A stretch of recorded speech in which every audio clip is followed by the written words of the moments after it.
Amazon atang cloth diaper ita cha china diaper man hi atto to diaper man hang kan inseng na sato yu to ka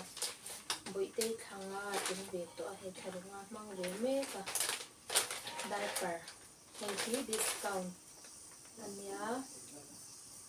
chen jali som sari pa ko man ni he kan hong china ni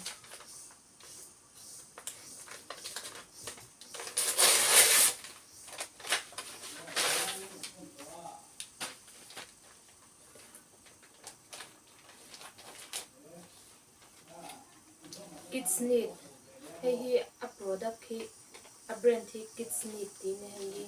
Amazon a review chat bangin kan cha china inge a man tlang don ne don lo ka shedi cha lawa ma se a chat ne ka be se a he a insert ti pakhat a choma chat mail khop me a pon po hanem tha khop me nakina kan han manga e han a chat la review ka ron nei le nga ka cha na ti ne ka ron ti lang le don ni chuarin i emi Kids Need hi chu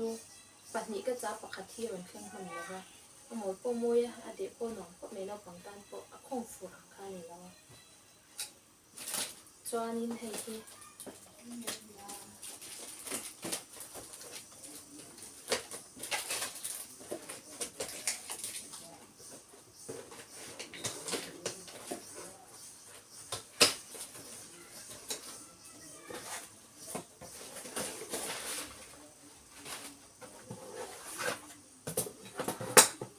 hi super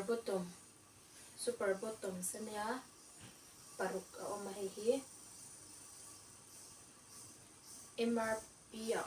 MRP hi cheng sanga zu thum som li ne ma se discount ka changa discount ka chang pu a sang thum le sang li tling lawin ka cha ni he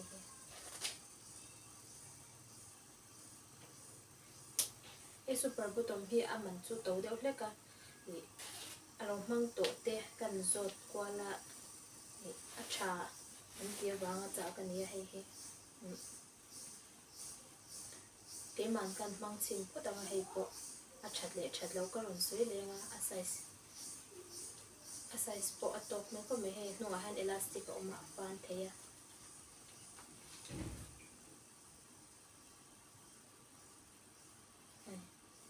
chat me ko me la hi anem be ka an tak sa det to la hi no te tak sa det to la hi anem be ka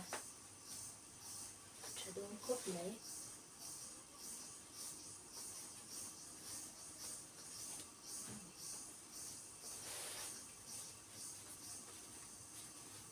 mà hiện quán chim hiện để ăn nuông hiện ăn nem tóc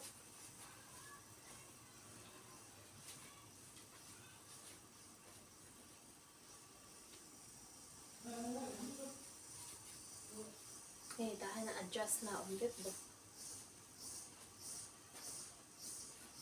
không cần hiện bật thun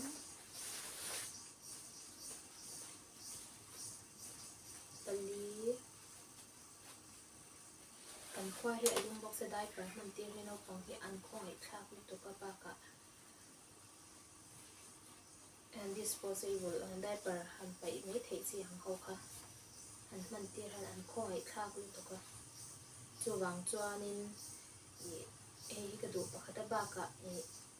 diaper mana kan sum sem tam takha kan save thei do na hemi kan han chuanin kan abal po han su fai le zel the ni wang khanin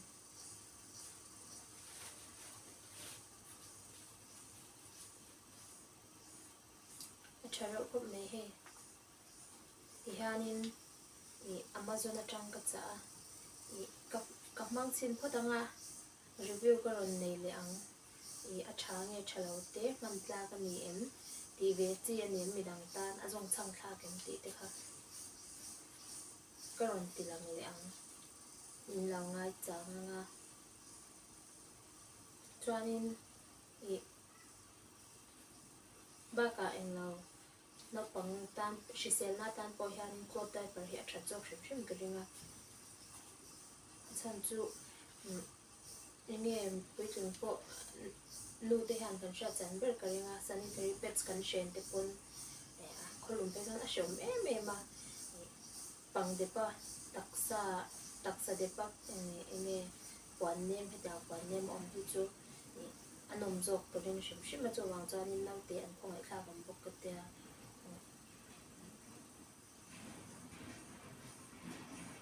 lo mang lo trăm cái bụi về nghe cái rừng bọc à Mizo trong à review này yếu tiêu cả hàng cả zong à có một reng lo mê à em khi nghe thấy là trắng à em khi nghe mang là trắng thì cái bộ các ngày tuổi là sao tuổi các mà xe à health tuổi cả cái training like cái miss ya này covid like cái online training hi online ya này class mình phải trên YouTube channel là hen